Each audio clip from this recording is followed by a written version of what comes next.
Endelee kula haraka haraka kama una madhaifu kwenye mfumo wako wa mmeng'enyo wa chakula.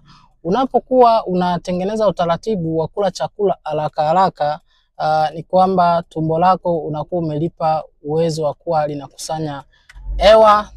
Kwa mfumo mwingine tunaita ikishakuwa tumboni inageuka kuwa gesi.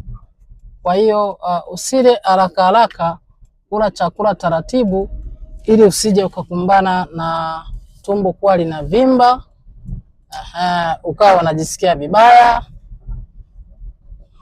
Ni heri ukala taratibu ili kupunguza kasi ya hewa kuingia tumboni, isije ikageuka kuwa hewa, baadaye tumbo lako likaanza kuwa linajaa.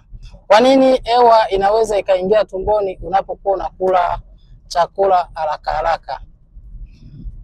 Hewa inaweza ikawa inaingia tumboni unapokuwa unakula haraka haraka au unakula unazungumza, kwa sababu kila binadamu anapokula chakula kuna mishipa ambayo tunaita sphincter muscles ambayo huenda kufunga moja kwa moja unapokuwa umeweka chakula tumboni.